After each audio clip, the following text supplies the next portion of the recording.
Llegaste a mi vida como una Are we filming? Yeah, I'm still going, baby. Are you filming though? Are you good?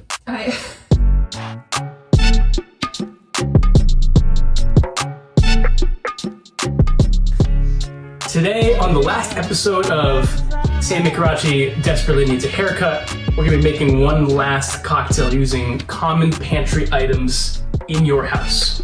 The one thing that I think really needed to get, as soon as we found out things were starting to get hairy in New York City, it was the comfort items. The things that just make you feel like you're still human when you can't leave the house ever.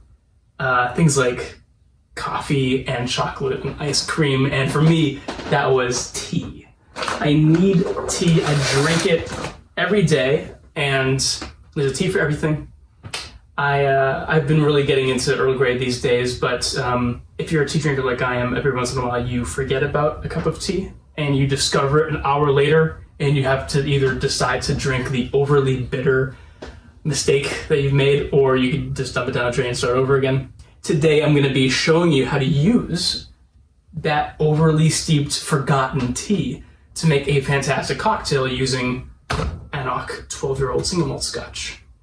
So what I have here is a little bit of some Oversteeped Irish Breakfast. It's just, half a cup of boiling water, 1 tea bag, at least a half hour, leave it alone, and here you have basically a non-alcoholic, no sugar added Amaro. You've made your own bitter liqueur, or what we're going to be using this to replace, like your usual Campari, your Aperol, your Fernets, your Chinars, etc.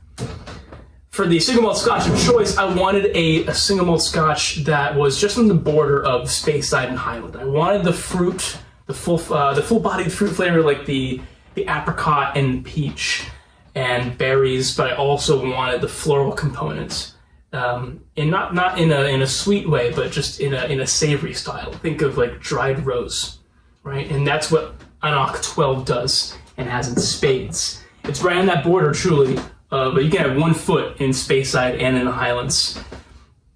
One of my favorite everyday single malt scotches, one that I really enjoy even when not a cocktail, and it's going to be perfect with this tea.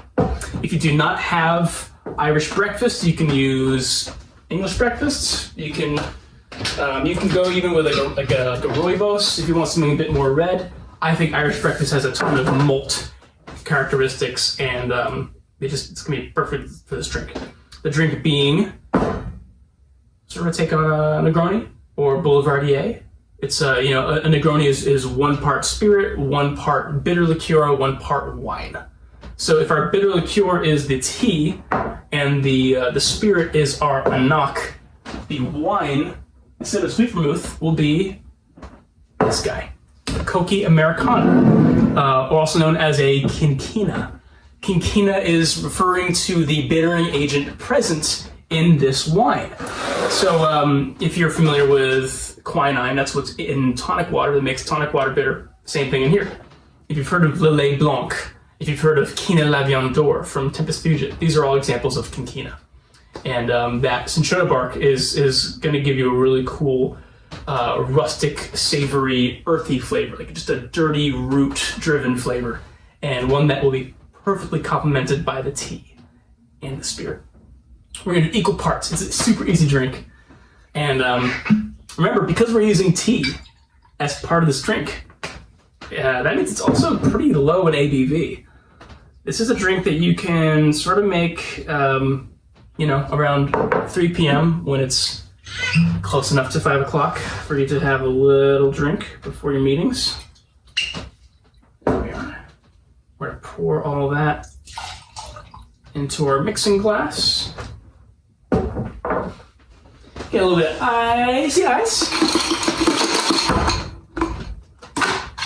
Fresh from the freezer.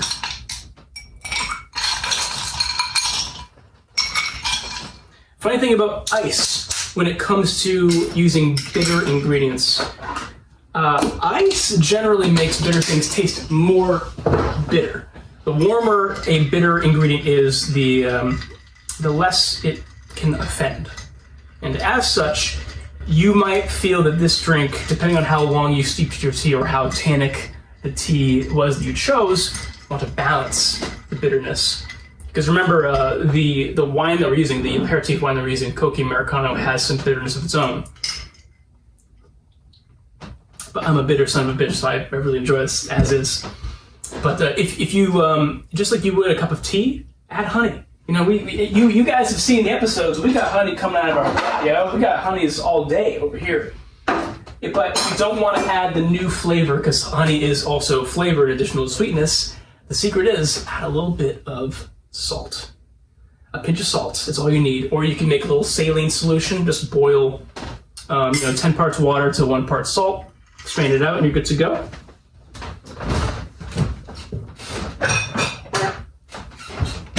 Here is my chilled glass.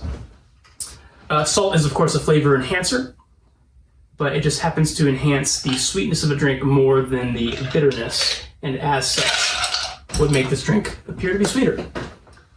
I know that I've been talking about, not using a whole lot of fresh produce, but an orange twist on this is super perfect. If you manage to find an orange wherever you are, I highly recommend it. Take a nice, deep, thick peel, a nice swath, and make sure you get as much of the lovely oil as you can. Remember that the oil in the orange peel is sweeter than the tangy juice inside, and certainly more so than the bitter pith within. So I'm just adding, this is really my version of adding some sweetness. And that is it's a delicious aperitif made with bitter tea. I'm gonna drink this, oh baby.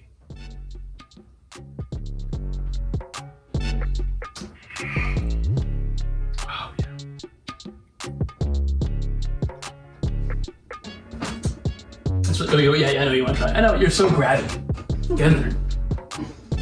Let's check this guy. Yeah, and I need you to think of a name for it too. Cheers. I have no idea what I'm calling it. Cheers. Quarantine. You're better than that. That's some. I didn't say quarantine. Oh, this is mine. This is really. You're taking all my drinks now. Come on. This is the only way you get a proper cocktail these days, is by taking mine. If I can't go to the bar, might as well take advantage of the home bar. Come on, I need it's research. I need the research. Okay, one more sip. Oh my god. Tú llegaste a mi vida.